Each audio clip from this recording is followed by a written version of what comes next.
নমস্কার বন্ধুরা, Bengali food and ব্লগের নতুন একটি রেসিপিতে তোমাদেরকে স্বাগত। আজকে আমরা তৈরি করব সর্ষে পাবদার ঝাল। চলো যা যা লাগবে দেখিয়ে দিই।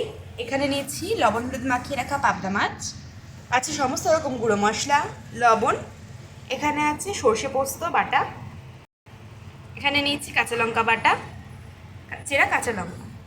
এদিকে আমরা তেল গরম বসিয়ে দিয়েছি আগে থেকে। তো চলো এবারে এক এক করে মাছগুলো ভেজে নেব। তেল আমাদের গরম হয়ে গেছে, এবার মাছটা ছেড়ে দিচ্ছি।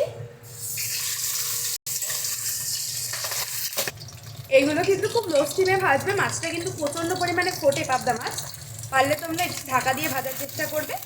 তো দেখো এইভাবে উল্টে পাল্টে আমরা ভেজে নেবো মাছগুলো। তো দেখো এদিকে আমরা সমস্ত মাছগুলো ভেজে ফেলেছি। এবারে এদিকে আমরা এই মাছ ভাজার তেলের মধ্যে দিয়ে দিচ্ছি কালো জিরে ফোড়ন।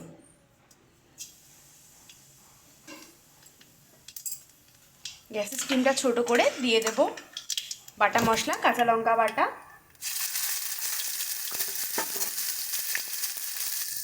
সাথে দিয়ে দেব হলুদ গুঁড়ো, দিয়ে দেব স্বাদ মতো লবণ, শুকনো লঙ্কা গুঁড়ো, সমস্ত কিছু দিয়ে ভালো করে মশলাটাকে কষিয়ে নেব।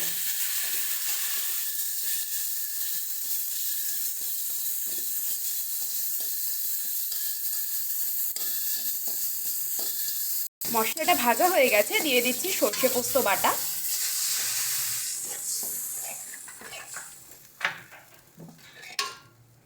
দিয়ে দিচ্ছি সামান্য পরিমাণে একটু জল। তো চলো গ্রেভিটা ফুটছে, দিয়ে দিচ্ছি ভেজে রাখা মাছগুলো।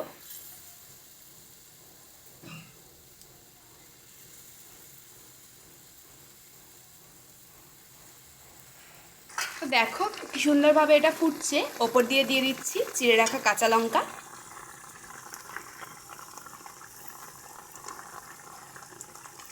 এবার এটাকে মোটামুটি 5-10 মিনিটের মতন ঢাকনা দিয়ে ভালো মতন করে ফুটতে দেব। দেখো এটা কিন্তু সুন্দরভাবে ফুটে গেছে। এবার এটাকে আমরা নামিয়ে নেব। একদম চটজলদি হয়ে গেছে, কোনো ঝামেলাই নেই, জাস্ট মাছটা ভাজতে যেটুকুনি সময় লাগে। দেখো খুব সহজেই চটজলদি তৈরি হয়ে গেছে আমাদের সর্ষে পাবদার ঝাল। ভিডিওটি যদি ভালো লেগে থাকে অবশ্যই একটি লাইক কমেন্ট শেয়ার করে দেবে। আর চ্যানেলে যদি নতুন হয়ে থাকো চ্যানেলটা সাবস্ক্রাইব করে দিয়ে পাশে থাকা বেল আইকনে ক্লিক করে অল নোটিফিকেশান অন করে দেবে। তাহলে এরকমই ইউনিক আর চটজলদি ভিডিও সবার আগে তোমাদের কাছে পৌঁছে যাবে। ধন্যবাদ সকলকে।